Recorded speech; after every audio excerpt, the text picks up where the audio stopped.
Recording in progress. Alhamdulillah Rabbil Alamin. Wassalatu wassalamu ala ashrafil anbiya wal mursalin Nabiina Muhammadin wa ala alihi ashabihi ajma'in. Amma ba'd. Teman-teman para hadirin dan hadirat, segenap pendengar yang kami hormati.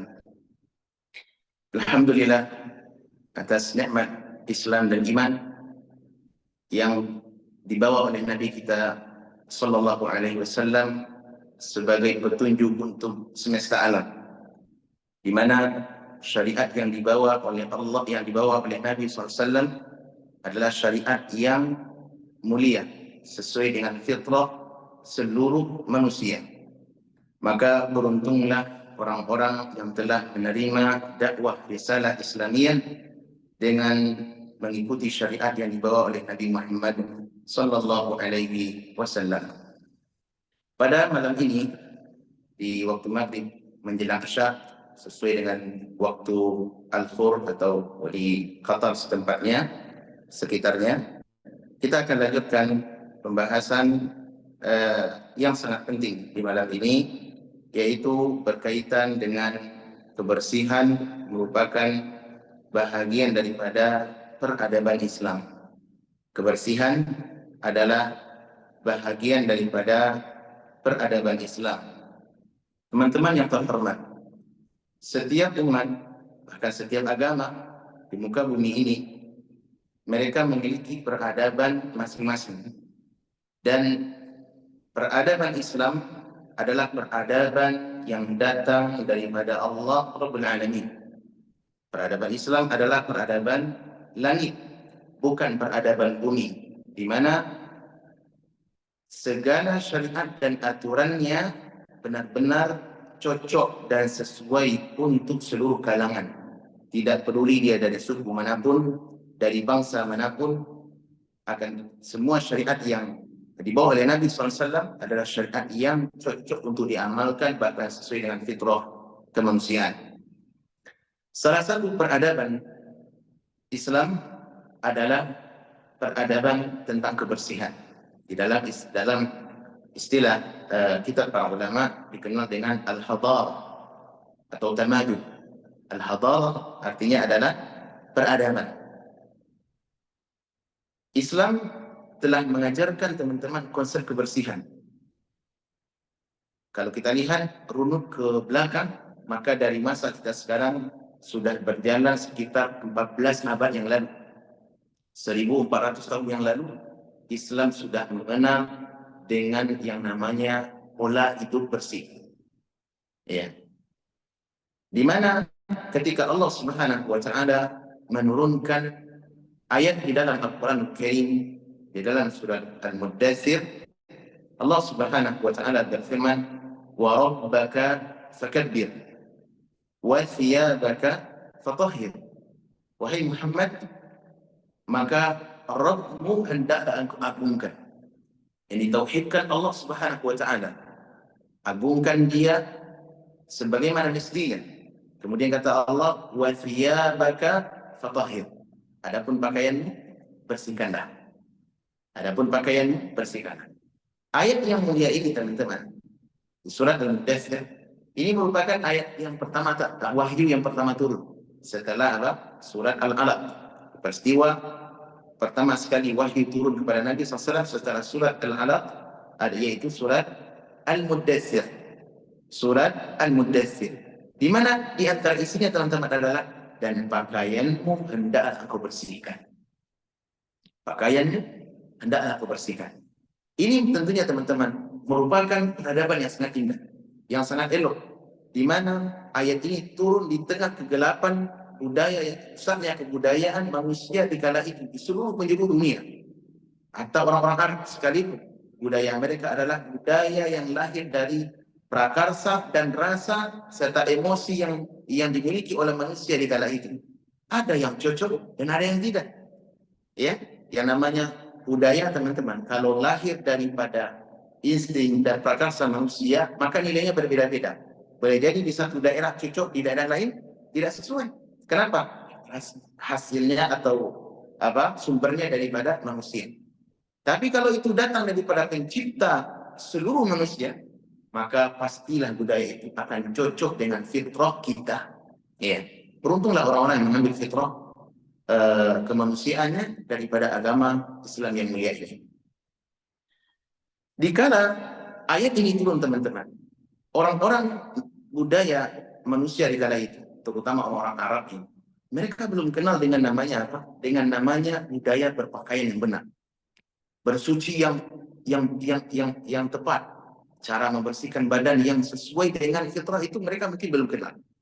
Di antara hal yang menunjukkan hal ini adalah ketika orang-orang Quraisy sebahagian mereka melakukan apa?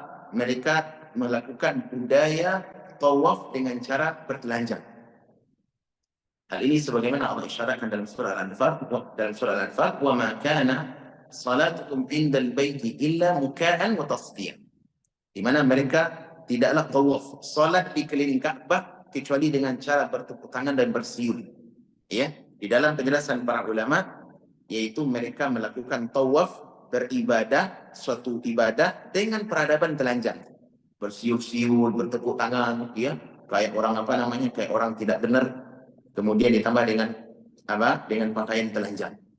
Ini adalah peradaban, budaya yang dimiliki oleh manusia dari hasil pemikiran mereka. Namun ketika Islam datang itu dihapuskan. Demikian pula teman-teman, cara kebersihan.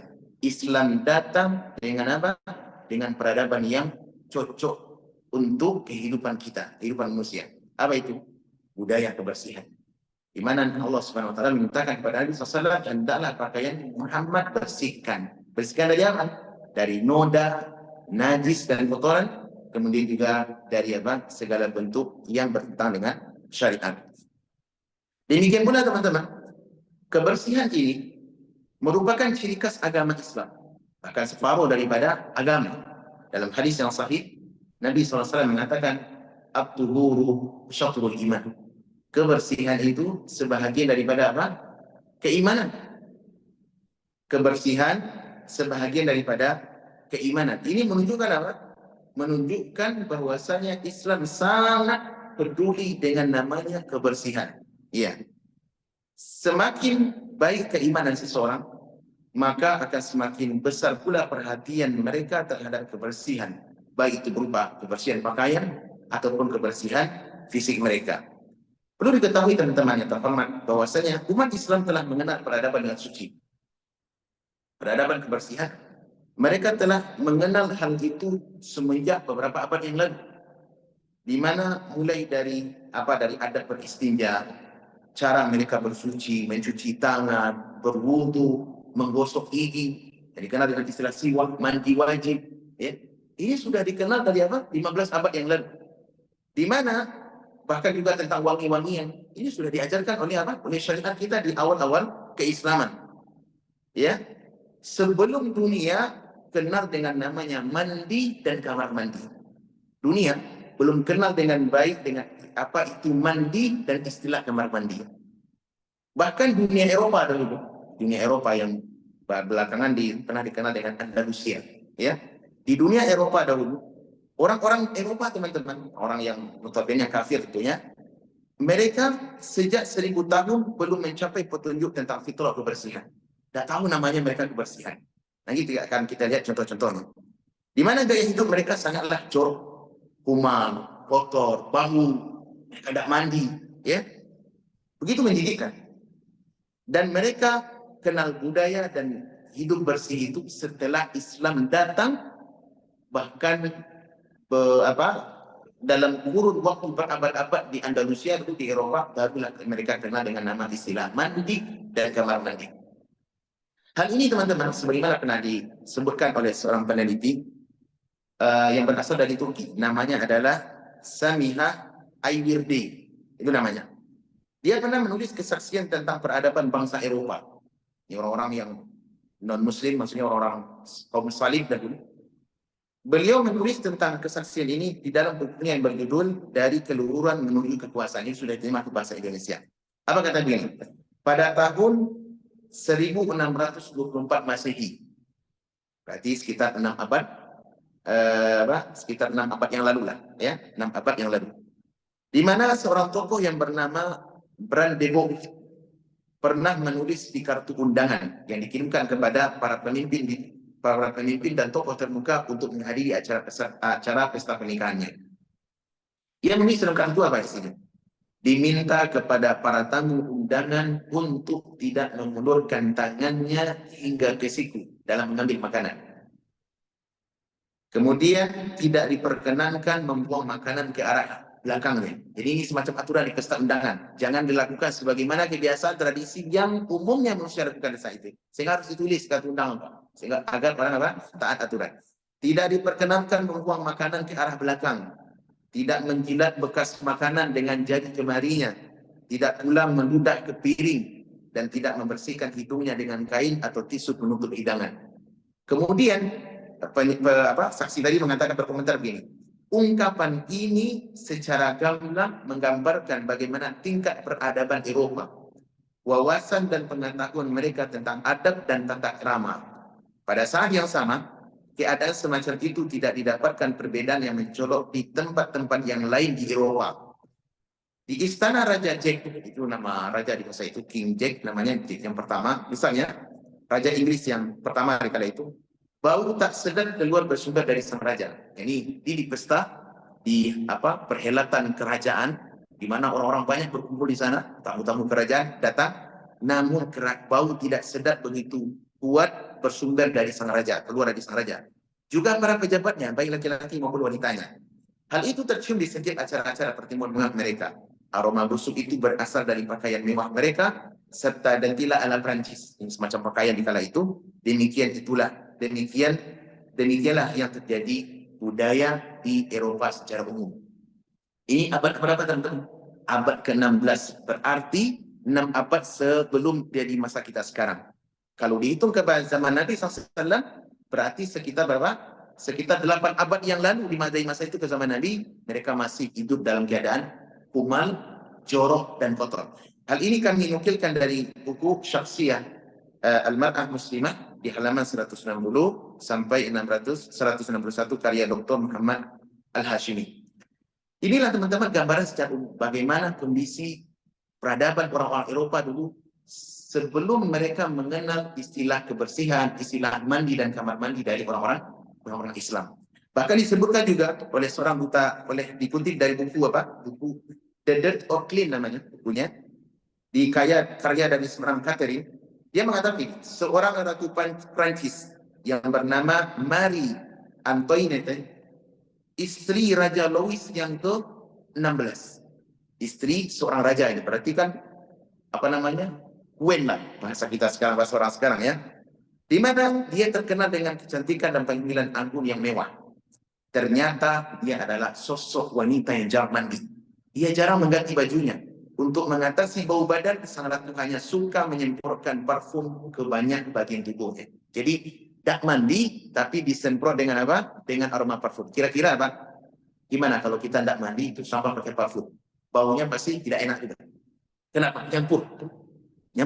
Coba bagaimana peradaban mereka. Ada lebih parah lagi, teman-teman. Ada lebih parah lagi. Seorang duta besar Rusia menyebutkan bahwasanya Louis, dahulu Raja Prancis, yang berkuasa di tahun 1643 Masehi. Hingga kematiannya, dia berkata, dia berbau seperti hewan liar. Ini raja, loh, Pak. Raja, bagaimana lagi dengan orang awamnya? Ketika dia mati, maka kata duta besar itu, dia mati dengan membawa aroma baunya bagaikan binatang liar. Demikian pula As-Saffah, Ratu Isabella. Isabella pernah dengar ya? Yang dikenal dengan As-Saffah, wanita yang haus darah ketika dia menghancurkan, membantai ratusan ribu kaum muslimin di Andalusia, sehingga benar-benar hapus Islam dari Andalusia. Itu gara-gara siapa? Isabella dengan suaminya Raja Ferdinand, King Ferdinand. Iya, itu sejarah dicatat, Pak. Seorang yang haus darah, orang kafir yang sangat benci kepada Islam, benar-benar hapus Islam dari Andalusia gara-gara mereka ini. Siapa itu? Isabella dan Ferdinand. Ya, dan kita harus tahu sejarah. Kalau di Malaysia justru ini dilakukan, Pak. Seakan-akan dia ratu yang adil, ratu yang hebat, itu bijaksana. Tidak. Dia adalah As-Saffah, orang yang menghabiskan, membantai seluruh kaum muslimin yang ada di mana? Di Andalusia di kala itu. Baik, apa katanya? Ratu Isabella ini, istrinya Ferdinand itu, dia tidak pernah mandi seumur hidupnya kecuali 2 kali. Satu ketika dia lahir, yang kedua ketika dia menikah. Sampai dia mati tidak mandi. Coba perhatikan bagaimana peradaban orang-orang Eropa di kala itu. Dan disebutkan juga di abad pertengahan, di mana di Eropa orang-orang biasa membuang kotoran dan urin di jalan-jalan, kencing sembarangan. Seorang bangsa Eropa menuliskan begini, jalanan sudah seperti arus air berbau busuk dari kencing-kencing manusia. Ketika sang bangsawan melewati jalan, ia harus menutup hidungnya dengan satu tangan yang dibubuhi minyak wangi. Jika tidak, maka ia bisa muntah. Menunjukkan apa, Pak? Jalan-jalan penuh dengan apa? Kotoran manusia, dengan urin. Itu yang terjadi di abad pertengahan ketika di wilayah Eropa. Kencing sembarangan, kehidupan umum, tidak kenal dengan sabun, sehingga mereka malu untuk berjumpa dengan orang Islam. Jadi orang-orang kafir itu malu mereka berjumpa dengan orang Islam. Di abad pertengahan ketika Islam masih ada eksis di daerah Andalusia dahulu. Baik, kemudian kenapa mereka malu? Karena bau yang tidak sedap yang ada, yang bersumber dari tubuh mereka, lalu mereka sembunyikan. Kebiasaan kotor ini terus berlangsung sampai abad ke-19. Abad 19 berarti 300 tahun lah dari masa kita sekarang ya. 200 atau 3 abad yang lalu lah dari masa kita. Resep pembuatan sabun pertama kali ditulis oleh seorang ilmuwan Islam dari Andalusia yang bernama Abdul Qasim Az-Zahrawi rahimahullah. Beliau hidup di abad ke-11. Itu resep sabun atau konsep membuat sabun ya, baik itu dari yang sifatnya alam natural atau yang sifatnya semisalnya, itu baru dikenal oleh kaum muslimin pembuatannya di abad ke-11, dan itulah yang diambil oleh orang-orang kafir. Lihat teman-teman, saya ingin menjelaskan dengan catatan sejarah bahwa inilah peradaban manusia yang berasal daripada akal dan perasaan mereka. Adapun kita lihat Islam sudah berbicara panjang lebar tentang tentang kebersihan. Bahkan ada seorang sahabat ditanya, apakah Nabi ya mengajarkan segala sesuatu sampai urusan Baitul Khala, sampai urusan ke kamar mandi? Katanya iya. Sampai ke kamar mandi, bagaimana adab kita itu kan diatur di dalam Islam. Masuk kamar mandi pakai kaki kiri, kemudian membaca doa. Setelah itu kencing nggak boleh menghadap kiblat, ya kan? Buang di toilet tidak menghadap kiblat. Kemudian ketika membuka baju baca bismillah agar syaitan tidak melihat aurat kita, ya, dan semisalnya. Inilah ajaran yang diajarkan Islam. Nah, teman-teman, perlu diketahui bahwasanya Islam sangat perhatian besar terhadap kebersihan. Hal ini, tema ini sebenarnya kita sampaikan adalah untuk mendorong, memotivasi saya dan kita semua agar kita perhatian terhadap peradaban kita. Di mana sebagian saudara kita umat Islam, sebagian ya, mereka terkadang perhatian di satu sisi, tapi kurang di posisi yang lain. Contoh, ada yang taat ibadah, rajin sholat, tadi ke masjid Pak, tapi dia tidak peduli dengan dengan bau badannya. Ada tuh Pak, Muslim, sholat di samping kita, tapi naudzubillah kita merasa tersakiti dengan aroma badan yang timbul daripadanya. Ada pula orang yang begitu perhatian dengan dengan urusan bajunya bagus, tapi dia tidak memberikan hak daripada kebersihan fisiknya, jarang mandi. Ya, dan ini tentunya adalah ketidakseimbangan. Yang Islam inginkan apa, Pak? Seimbang. Yang Islam inginkan adalah kita tuh seimbang. Iya, kita rajin ibadah, bagus dalam keimanan, rajin ngaji, tetapi di sisi lain kebersihan badan juga diperhatikan. Kenapa? Karena Islam sangat penting di dalam sangat besar perhatiannya di dalam urusan kebersihan. Ini adalah bentuk tamadun, hadarah Islamiyah, yakni peradaban Islam yang menjadikan salah satu ciri khas pembeda antara umat Islam kaum muslimin dengan umat yang lainnya. Kalau dengan demikian,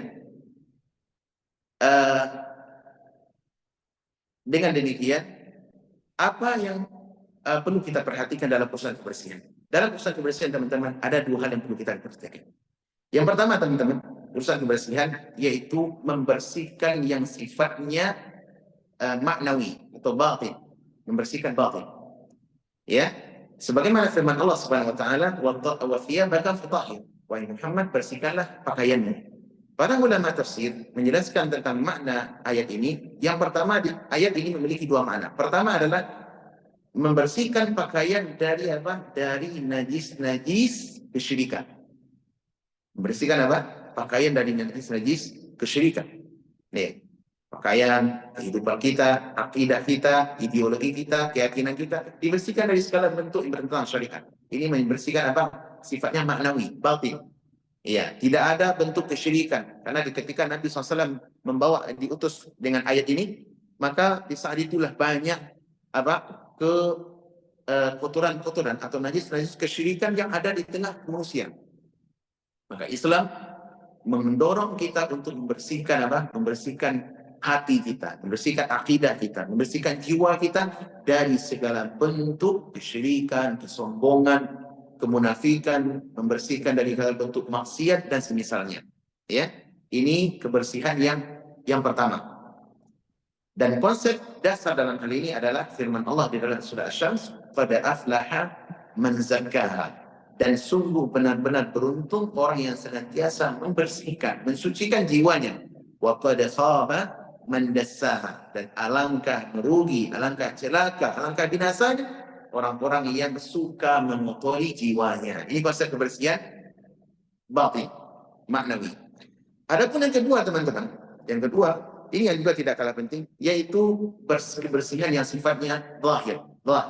Ya, kebersihan yang sifatnya apa? Zahir, yang nampak. Nah, hal ini dimulai dari sekitar kita. Terutama pertama, teman-teman, kebersihan badan, fisik. Badan kita manusia, Allah Subhanahu wa taala ciptakan di muka bumi ini dengan takdir harus memiliki apa? Harus makan. Ada sesuatu yang kita konsumsi. Dan sebahagian besar diserap oleh tubuh, namun sebagian lain mesti dikeluarkan. Iya, prosesnya ada yang masuk dan mesti ada yang dikeluarkan. Kita, teman-teman, ini konsep ini perlu kita ketahui. Kenapa? Karena kita berada di dunia, bukan di surga. Kalau di surga lain cerita. Di surga manusia makan apa? Makan, minum, biasa kayak kegiatan, ke apa? Aktivitas. Akan tetapi sisanya itu keluar dalam bentuk apa? Dalam bentuk keringat yang berbau harum. Iya, tidak ada di apa-apa, tidak ada di surga itu yang namanya, mohon maaf ya, bau buang air besar, buang air kecil, ingus, nggak ada. Bau keringat, nggak ada itu, Pak.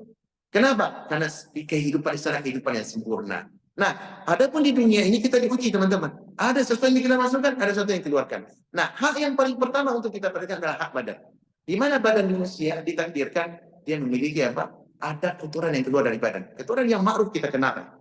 Baik itu dari apa? Dari berupa kotoran yang sifatnya najis besar ataupun najis kecil.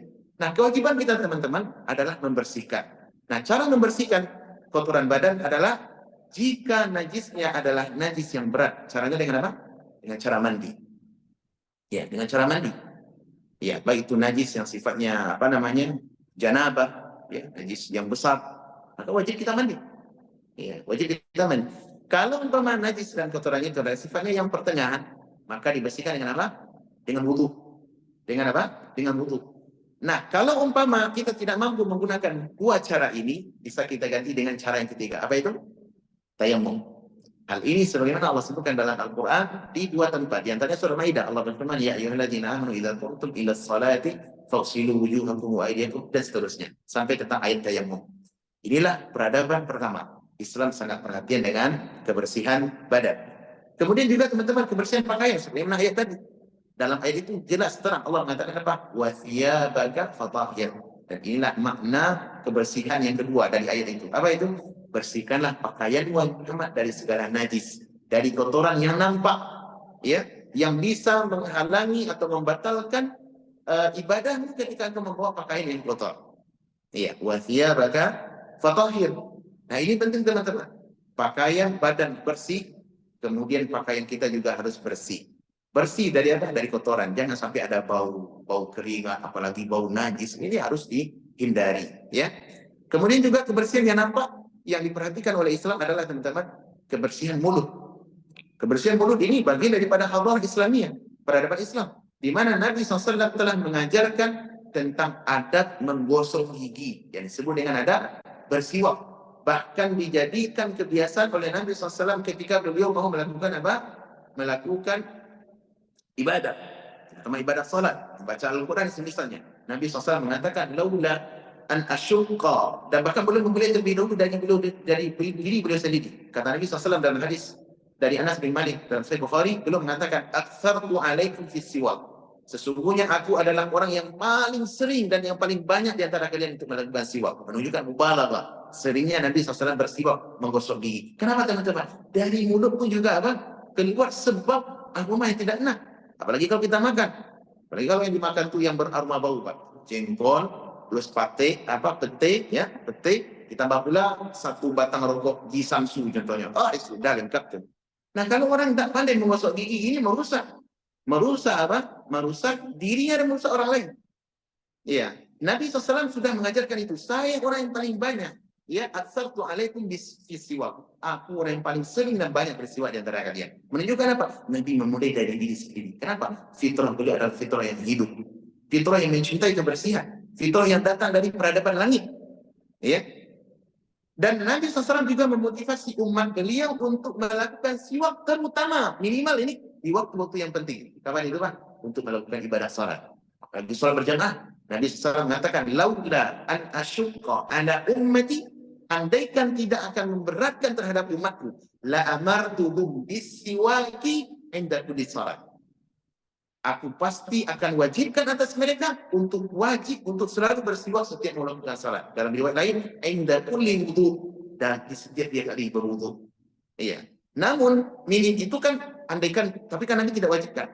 Namun ala kulli hal kita masing-masing punya apa? Punya insting, punya rasa. Kalau umpama mulut saya habis berbau, mengeluarkan aroma yang saya tidak nyaman, apalagi orang lain, maka hendaklah ini kita bersihkan. Teman-teman perlu diketahui, sebahagian saudara kita ini mereka tidak peduli dengan hal ini. Tidak peduli dengan hal ini. Mereka tidak peduli dengan bau badan, tidak peduli dengan aroma mulutnya, tidak peduli dengan pakaiannya yang sudah seharian berkeringat dengan sebabkan aktivitas pekerjaan. Kemudian mereka datang ke masjid di tempat perkumpulan orang banyak, sholat di bersaf-saf ya, di saf kaum muslimin, namun mereka telah mengganggu orang lain. Hal ini dilarang dalam agama, tentu. Dilarang. Dilarang sekali. Tidak boleh seseorang mengganggu orang lain. Bahkan Nabi SAW mengatakan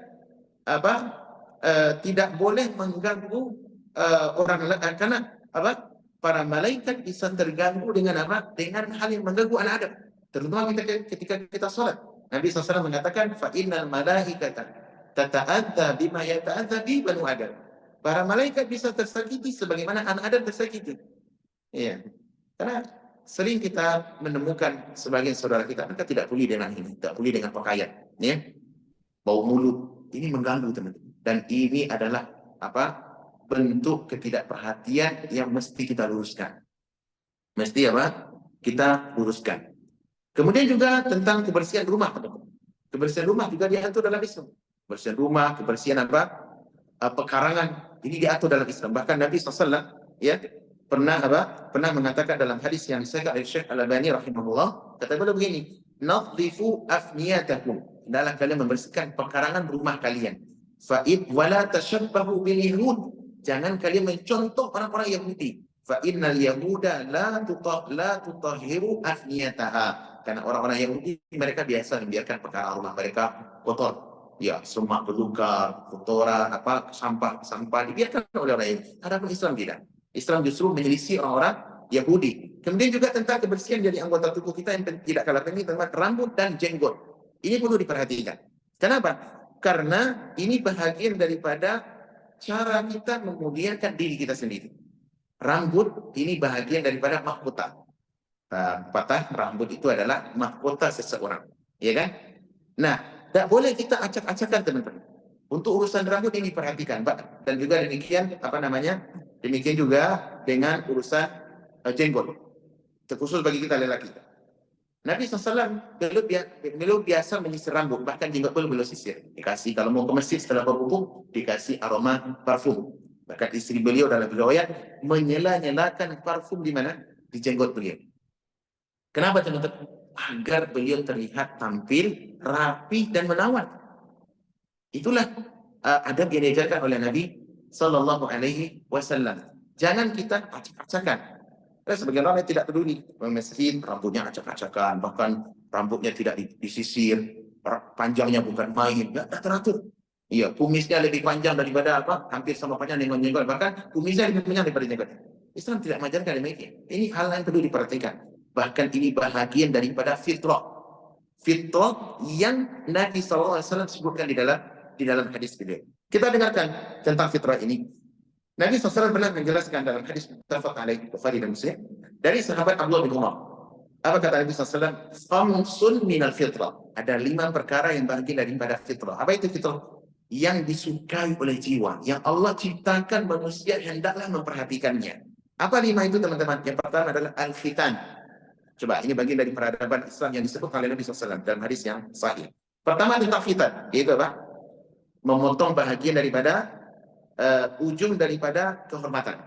Dan ini berlaku bagi laki-laki. Adapun bagi wanita khilaf para ulama. Adapun bagi laki-laki wajib. Orang-orang barat teman-teman dulu mereka tidak kenal dengan khitan.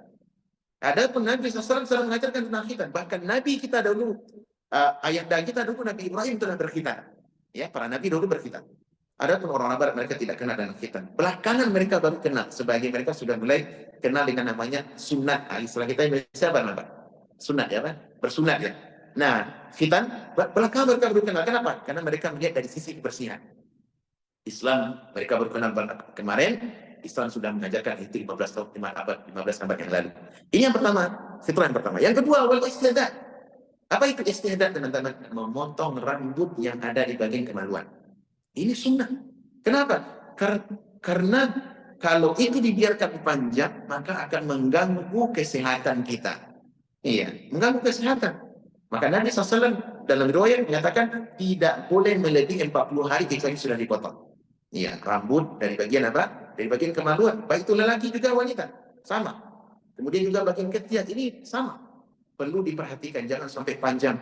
Iya, jangan sampai panjang. Kita tidak seperti film apa dahulu? Yang apa dulu? Tarzan ya, di Indonesia. Film Tarzan. Dulu keteknya panjang sekali. Sehingga kalau dicabut, seakan-akan hilang kekuatannya. Kalau ada dipelihara, maka kekuatannya. Kita nggak film Tarzan, teman-teman. Kita fitrah kita adalah fitrah yang datang daripada peradaban langit. Yang ketiga, teman-teman, watanful idhur, itu mencabut apa? Bulu ketiak. Ini yang ketiga tadi. Mencabut bulu ketiak. Yang tepat adalah dicabut, itu yang lebih tepat. Ya, yang lebih tepat adalah dicabut. Yang keempat adalah taqrimul adhafir atau al-adhaf, memotong kuku. Jangan sampai seseorang muslim kukunya panjang. Maka kebiasaan budaya kupanya itu bukan budaya syariat Islam, teman-teman. Saya sering menemukan bapak-bapak sekolah pakai cincin gitu kan, pakaian cincin emas, kukunya panjang pasti.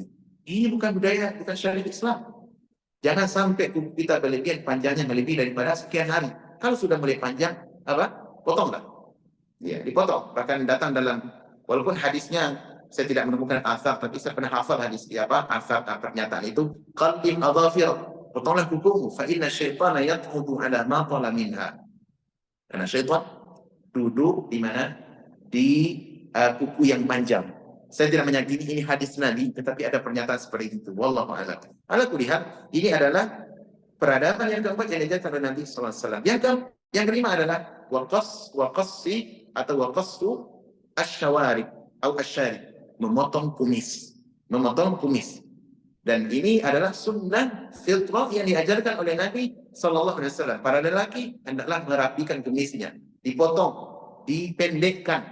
Ya, tidak perlu dicabut, teman-teman, dipendekkan. Ya, dipendekkan. Ini sunnah. Dan di saat yang sama hendaklah jenggot dipelihara. Jenggot dipelihara. Jangan kita mencontoh sebagian orang-orang Majusi, di mana mereka biasa memanjangkan kumis, adapun jenggot mereka dipangkas.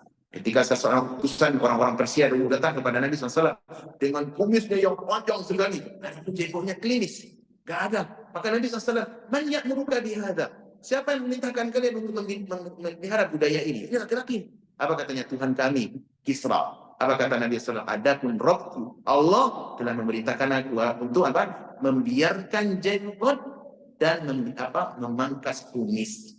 Berjenggot bagi laki-laki, teman-teman, sunnah. Iya, sunnah yang ditekankan. Apakah wajib? Wajib tidak berjenggot, Pak? Berjenggot wajib tidak? Gak wajib berjenggot. Gak wajib berjenggot, Pak. Yang wajib itu adalah memelihara kalau dia ditumbuhkan jenggot. Karena di sana ada saudara kita gak punya jenggot, Pak, laki-laki.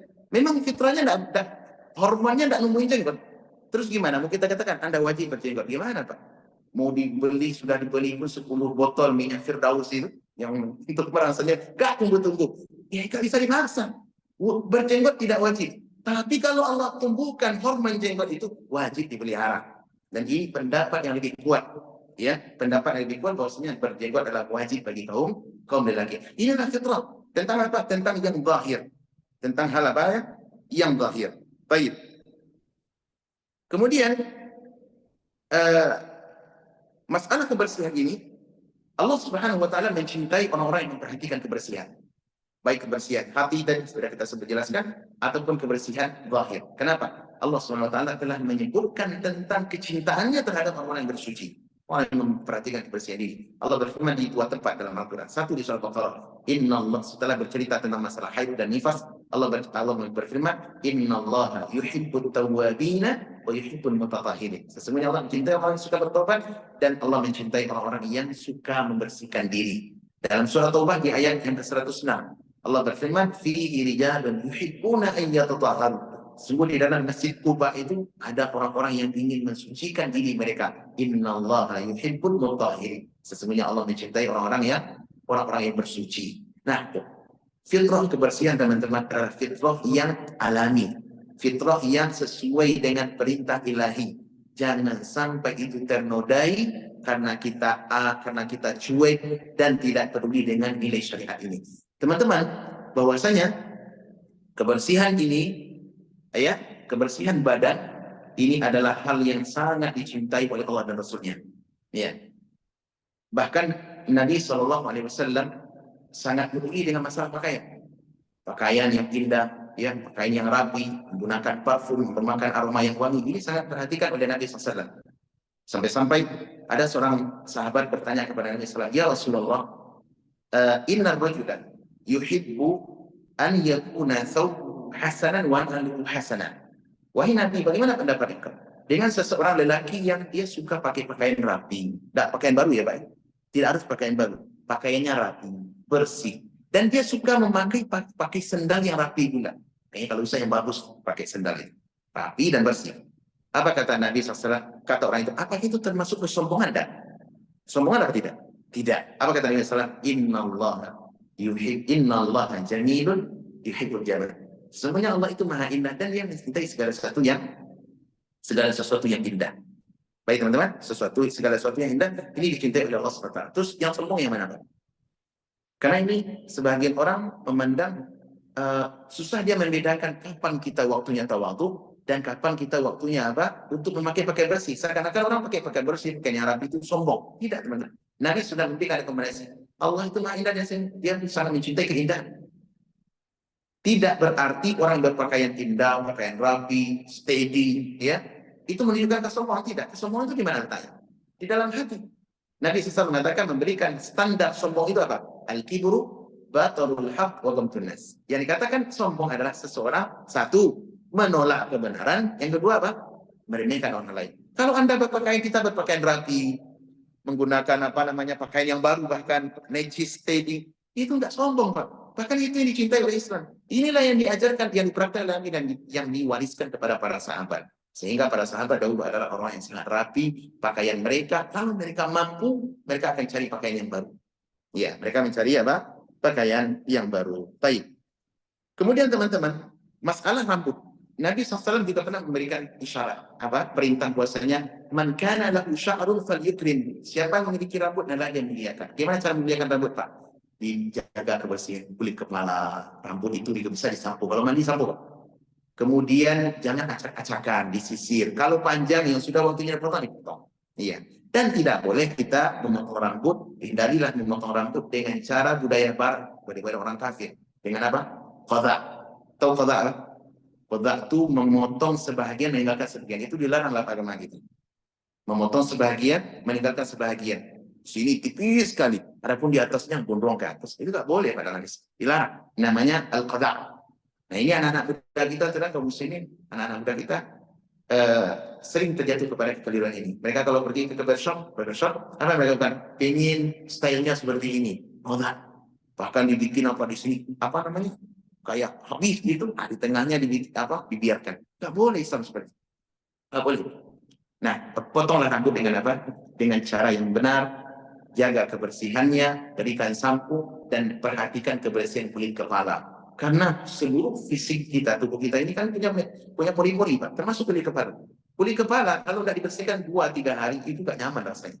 Berbau, kemudian mengeluarkan keringat, bahkan berminyak. Benar Pak? Apalagi kalau kita kerja, bagi teman-teman yang bekerja di bawah, kadang mungkin kerja di luar, kerja di lapangan, dari keringat, yang kita di Khalid ini, panasnya kan tidak seperti di tanah air, Pak. Luar biasa. Nah ini perlu kita perhatikan. Kemudian juga teman-teman, Islam yang kedua juga memperhatikan tentang apa?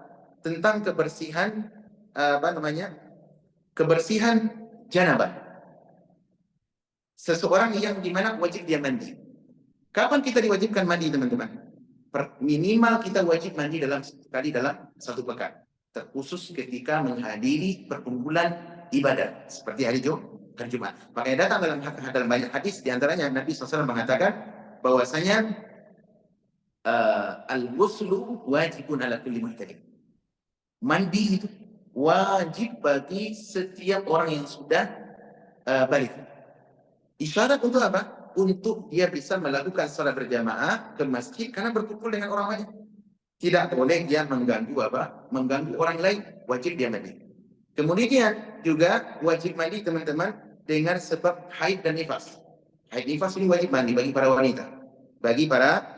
Kemudian juga ketika janabah, junub, baik itu dengan cara bermimpi, ya, sehingga benar-benar mengeluarkan air mani, ataupun dengan cara berhubungan badan, ya, dengan pasangan yang sah. Ini wajib mandi. Dalam Islam diatur, ya. Hal ini tentu sudah ma'ruf bagi kita semua, dan jangan sampai kita tidak tahu pula aturan janabah, ya. Kapan kita wajib mandi, bagaimana tata cara janabah, ini perlu diajarkan. Anak-anak, Pak, ini pesan saya nih. Tolong diajarkan anak-anak kita tentang fikih mandi janabah. Mandi janabah itu penting, Pak. Tanggung jawab kita. Karena banyak anak-anak kita udah mudik, nggak tahu cara mandi janabah. Nggak tahu rukunnya, bagaimana sunnah-sunnah, mereka nggak tahu. Di Indonesia, di sebagian KUA, itu kalau mau nikah, Pak, ada mereka namanya pendidikan pranikah namanya. Sekitar 2 bulan atau 3 bulan. Saya dulu waktu nikah itu banyak tuh calon-calon yang mau menikah, di tes Qur'annya, tentang toharohnya, tentang sholat, itu diajarkan. Kalau nggak lulus diantaranya cara mandi janabah, maka mereka nggak bisa lihat, harus memberikan fikihnya dulu. Nah ternyata banyak anak-anak kita yang nggak paham mandi janabah. Udah besar-besar, anak-anak remaja. Nah, ini kewajiban kita selaku orang tua. Kemudian juga teman-teman, peradaban berikutnya yang diajarkan secara zahir yaitu menggunakan parfum. Nabi SAW beliau sangat perhatian dengan parfum. Bahkan dalam hadis yang sahih kata Nabi SAW, "Hubbiba ilayya minad dunya al-misk", ya. Kemudian watib. Sesungguhnya aku dijadikan perhatikan kata Nabi SAW dari Anas bin Malik, hadis diriwayatkan oleh Imam Ahmad di Syekh Al-Albani rahimahullah, "Hubbiba ilayya minad dunya", diberikan aku kecintaan terhadap dunia dari dunia. 1, an-nisa, kepada wanita, maksudnya wanita istri yang salehah. Watib, dan parfum. Wa ju'ilat qurratu aini fis shalah, dan Allah menjadikan ketenangan hatiku dalam ibadah salat. Perhatikan teman-teman, Nabi mencintai parfum. Bahkan dalam kata Anas bin Malik dalam hadis yang sahih juga, kata beliau, ya, ma masastu, ya, kata Anas bin Malik, perhatikan, ma masastu wala syumtu miskatan wala ambar, aku tidak pernah mencium aroma semacam parfum atau ambar, ya, atyabu min raihati Rasulullah sallallahu alaihi wasallam, lebih wangi daripada wanginya fisik Nabi sallallahu alaihi wasallam. Nabi itu, Pak, di antara karunia dan mukjizat beliau adalah keringat beliau beraroma parfum. Sampai suatu kali ketika beliau menginap di rumahnya Ummu Sulaim radhiyallahu anha, dan ini bagian daripada bibinya Nabi, ketika beliau tidur di siang hari di atas tikar, tiba-tiba beliau berkeringat. Apa yang dilakukan misalnya? Cari botol, kemudian diperas bagian tikar atau semacam alas yang Nabi tempat tidur tadi, dan penuh dengan keringat. Panas, bukan ada AC, Pak. Kemudian diperas keringatnya Nabi SAW dan ditaruh dalam botol. Tiba-tiba Nabi tersentak, "Ya Mas Sulaim, wahai Mas Sulaim, apa yang Anda lakukan?" Kata Nabi, "Saya melihat parfum keluar dari tubuh." Dan ini adalah spesialnya Nabi, Pak. Tak seperti kita manusia. di mana fisik beliau adalah berkat dan keringat beliau bagikan parfum. Sehingga dia itu parfum oleh Busaidah radhiyallahu anha. Nah, namun demikian, beliau juga tetap mencintai parfum. Bahkan ditanyakan kepada Ibunda Aisyah, apakah Nabi menggunakan parfum? Ya, beliau menggunakan al-misk wal ambara. Ada misk namanya Pak, saya baru kita misk. Jadi ada 3 jenis parfum yang digunakan di masa Nabi. Satu misk namanya. Yang kedua namanya ambara. Apa itu ambara? Ambara itu yang dari apa namanya? Dari ikan hiu. Bukan, ikan paus itu. Pernah pakai Pak? Itu wangi itu. Kemudian yang ketiga oud. Oud itu yang gaharu kalau kita. Ini parfum yang biasa digunakan oleh Nabi Sallallahu Alaihi Wasallam. Namun walaupun fisik beliau wangi, beliau tetap biasa menggunakan parfum. Nah ini budaya teman-teman, budaya kebersihan yang masih kita gunakan. Iya, jaga kebersihan fisik, kebersihan pakaian, kebersihan rumah kita, dan biasalah menggunakan aroma-aroma yang wangi. Kenapa? Karena syaitan itu paling suka dengan aroma-aroma yang busuk. Rumah syaitan di mana? Toilet. Toilet. Kenapa? Di sana kotor, jorok, dan busuk. Sana ada rumah syaitan. Iya. Ada muslim dia hidupnya fitrahnya adalah kebersihan, mencintai yang bersih, kemudian gunakan parfum. Iya. Tidak benar adanya teman-teman, ada sebagian orang Islam dia salah dalam apa? Dan keliru di dalam memaknai kebersihan. Bukti menunjukkan bahwasanya syaitan itu suka yang jorok. Sebahagian praktik perdukunan di daerah-daerah tertentu itu disyaratkan mesti kotor. Mesti kotor. Praktik-praktik perdukunan. Saya pernah ketemu dengan seseorang yang katanya bisa makan paku. Wallahi, ini saksi. Dia mengatakan saya ini bisa makan paku dan kaca. Kaca itu Pak dimakan. Lu kok bisa Om? Iya. Ternyata itu adalah praktik perdukunan yang dilakukan. Tapi dengan syarat, nggak boleh mandi kecuali 1 kali sepekan dan di hari Selasa.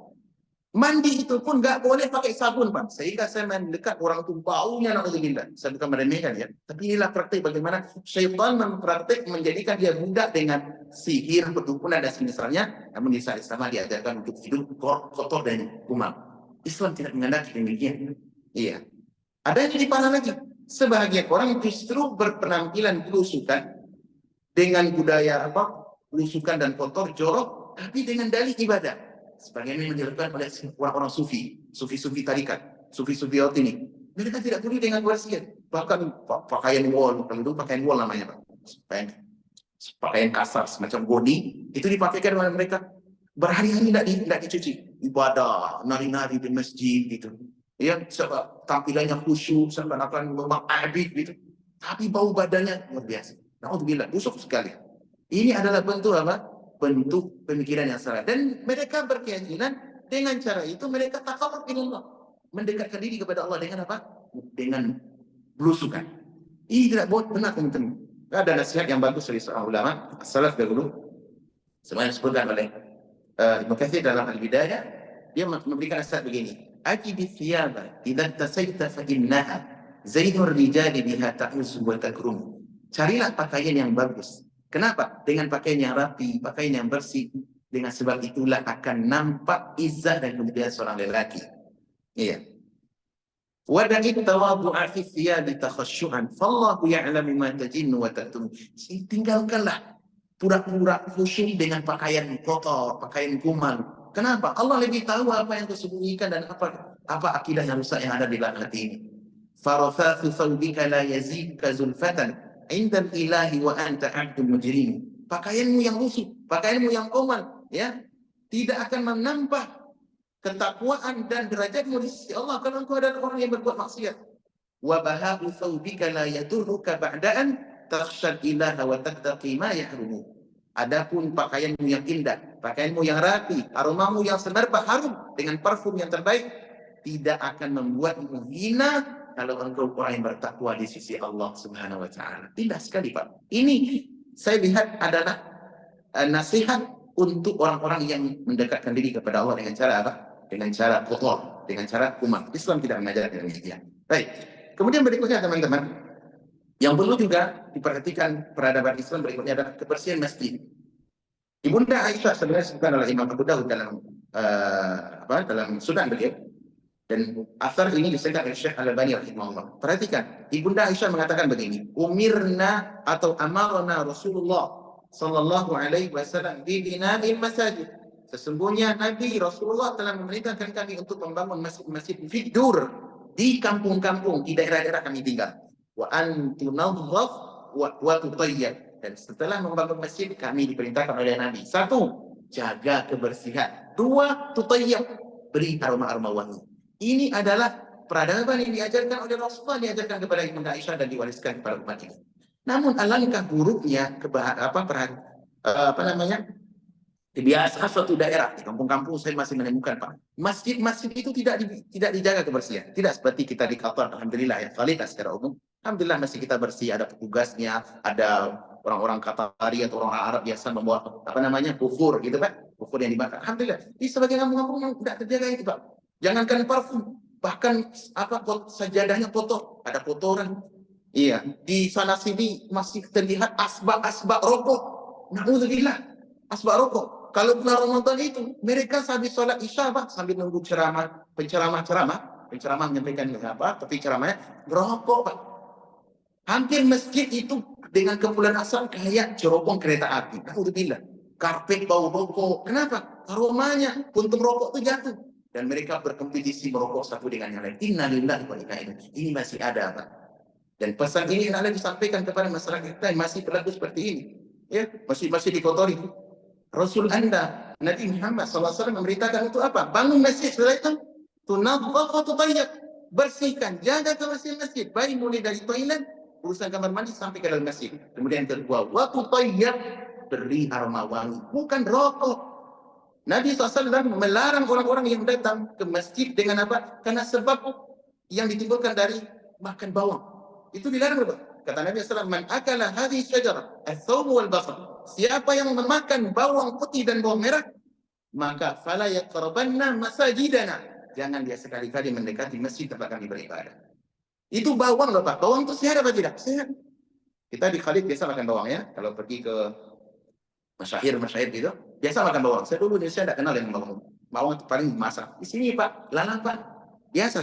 Tapi perlu diketahui, makan bawang itu secara ini sehat. Namun menimbulkan aroma mulut, aroma bau dari mulut. Kalau sudah makan itu, pastikan gosok gigi dan bersihkan baru datang ke masjid. Kalau tidak, ada tutur syariat kita boleh setelah di rumah. Bagaimana kalau bawang demikian Pak dilarang oleh Nabi SAW? Bagaimana dengan orang yang merokok? Sudah makan jengkol, pete, tambah singkong gitu, ya, ditambah pula rokoknya, gudang garam. Datang ke masjid, baca subhanallah yang azim, sudah duduk sempit. Innalillah, tersakiti. Innal malaikata tata'adda kama yata'adza al-adam. Para malaikat bisa tersakiti sebagaimana anak Adam tersakiti. Ini perlu diperhatikan. Dan inilah cara kita Pak untuk mengingatkan, memberikan edukasi yang benar kepada saudara kita kaum muslimin. Siapapun yang mendengarkan suara ini, perhatikan kebersihan masjid. Para takmir ini kewajiban mereka. Kemudian siapa saja dan muslim yang datang ke masjid wajib menjaga kebersihan masjid. Bahkan perhatikan kotoran kecil dari masjid usahakan dibuang keluar. Sebagian para ulama seperti Imam Bukhari dan yang lain, mereka kalau lihat Pak ada kotoran kecil dalam masjid itu bawa kantongnya, diam-diam pada dibuang keluar. Ya. Tidak seperti sebagian orang yang yang tidak perhatian dalam hal ini.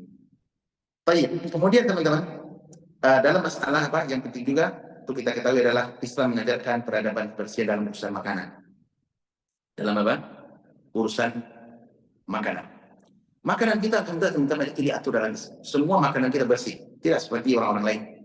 Di mana hal-hal yang secara umum halal, namun diharamkan beberapa hal. Sedikit yang diharamkan. Mana yang paling banyak Pak? Dalam Islam itu. Yang dibolehkan apa yang diharamkan? Yang dibolehkan lebih banyak. Yang haram sedikit Pak. Bahkan terbatas. Kata Allah dalam Al-Quran. Yang diharam perintah ini kata Allah. Ya ayuhan nas. Kulu minat thayyibat. Wahai manusia, hendaklah kalian memakan makanan yang baik. Dalam ayat lain, ya ayuhan nas kulu mimma fil ardi halalan thayyiban. Wahai manusia, makanlah yang halal secara pendapatan, thayyib dari segala zat. Tidak boleh yang kotor. Dalam surat Al-Mu'minun, ya ayyuhar rusul, wahai para rasul, kulu minat thayyibat, makanlah yang baik-baik. Nah, apa yang tidak baik Pak? Dibatasi dalam Al-Quran. Hurrimat alaikumul maitah. Hurrimat alaikumul maitatu waddam wa lahmul khinzir wa ma uhilla li ghairillah. Diharamkan bagi kalian makan darah. Ada enggak bisa makan darah Pak? Ada Pak. Itu sebagian agama Kristen itu biasa mereka memakan apa? Memakan darah dibungkukan. Iya. Kemudian yang kedua memakan bangkai. Nggak boleh Pak, haram. Kenapa? Rusak. Namun sebagian orang ada makan bangkai. Bangkai dimakan Pak. Bangkai boleh enggak dalam Islam dimakan? Nah, boleh dua saja. Apa ini? Makan ikan, makan belalang. Selain itu boleh ada? Ya boleh, tak haram. Namun di saat ada manusia yang fitrahnya rusak, bangkai dimakan. Bahkan ada kalau di Indonesia dulu ada suku siapa namanya itu yang makan mayat itu. Siapa namanya? Sudah, tidak perlu bertanya. Sumanto, itu kan praktek berarti sudah tobat ya kabarnya. Itu manusia makan pakai, fitrahnya rusak. Kalau di India ada namanya suku Agori, Pak. Sekte Agori itu di mana mereka makan bangkai mayat-mayat yang tidak bisa dikeramas secara aturan di sungai dikeramas kan biayanya besar. Orang Hindu bakar mayat itu mahal. Kalau keluarga yang tidak punya, apa yang dilakukan? Dibuang di sungai Gangga. Nah, nanti ada suku itu, orang-orang yang naudzubillah. Bangkai itu diambil dan dimakan. Innalillahi. Sebagai bentuk praktek fitrahnya rusak. Baik. Kemudian ketika apa? Tidak boleh makan khinzir, daging babi. Nah, adapun saudara kita dari umat Kristiani, bisa makan babi kan? Islam tidak boleh. Kemudian yang keempat apa? Segala sesuatu yang disembelih untuk selain Allah, bangkai, tidak boleh dimakan. Walaupun Anda makan sembelihan sapi, tapi untuk untuk mendarai jembatan, mendarai pembangunan rumah, misalnya menaiki pondasi kuda-kuda rumah dengan motong ayam, tapi untuk selain Allah, bangkai. Walaupun zatnya halal sejarah, tidak boleh, haram. Kemudian dalam hadis Nabi menambahkan apa? Setiap kullu sibahin, kullu dzi nadin minas sibah. Fa'aklu haram. Setiap binatang yang memiliki memiliki dina, ini semacam gigi taring yang tajam. Ya, singa, harimau, dan sebesar itu tidak boleh dimakan. Kemudian juga burung yang memiliki cakar, di mana dia akan burung pemakan daging, di mana cakarnya itu sangat tajam. Tajam sekali itu beda. Dan itu tidak boleh dimakan. Inilah peradaban Islam. Adapun orang-orang selain Islam, teman-teman, mereka tidak peduli dengan ini. Ada namanya pasar di daerah Asia itu, Pak, saya bukan daerahnya. Pasar ular, babi, kera, monyet itu dijual di pasar. Alhamdulillah. Tapi kehidupan mereka adalah kehidupan yang jelek, jorok dan kumuh. Ala kulli hal, teman-teman, inilah yang diajarkan di dalam Islam. Sebagaimana kita harus memperhatikan hal-hal yang semisal ini. Ya, menggunakan parfum, jangan sampai rusak fitrah kita dengan dengan tradisi kebiasaan yang rusak. Ada orang-orang yang rusak tradisinya, Pak. Saya pernah mendengar salah seorang dari ustaz kita, dia kalau masuk masjid, di mana masjid itu di dalamnya biasa merokok, Pak. Masuk rokok di mana-mana, merokok, bahkan bekas-bekas karpet itu baunya kuat, buat biasa berokok. Di ustaz kita datang ke sana jadi imam, bawa parfum, kayak parfum yang wangi. Kemudian bahkan ada jamaah yang disalami itu. Sampai orang yang sholat itu untuk hidup kenapa? Aroma parfum. Coba, ini fitrah rusak apa tidak, Pak? Dia lebih enjoy, lebih nyaman dengan aroma busuk ketimbang aroma parfum. Rusak fitrahnya. Adapun Islam justru ingin mengembalikan fitrah kaum muslimin kepada fitrah yang dicintai oleh Allah Rabbul Alamin. Ya, dan ini adalah tugas kita bersama. Hendaklah kita memperhatikan poin-poin tadi, kita praktekkan dalam kehidupan dan ajarkan kepada generasi kita. Sekarang pertanyaan terakhir, bagaimana dengan penggunaan parfum untuk para wanita? Ini perlu kita tahu. Para wanita, teman-teman, ibu-ibu, para ummahat dan sebagainya, ini perlu juga kita perhatikan. Sebahagian para wanita ummahat tidak perhatian dengan dengan urusan kebersihan. Sering tuh ummahat pakai cadar, baju, alhamdulillah secara baju secara aturan syar'i sudah bagus, kita sudah puji. Tapi justru bau yang amis itu sering muncul dari dari badannya. Dan itu diketahui oleh wanita-wanita para umat yang lainnya.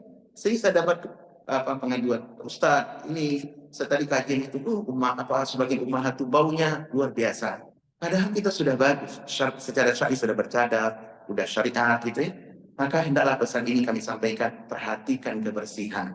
Terutama kebersihan badan. Para umat perhatikan. Terutama kita bertemu dengan suami kita, berkumpul dengan kalau ada orang banyak ke kajian-kajian, ke tempat-tempat berkumpul orang banyak, perhatikan hak ini, hak saudara kita.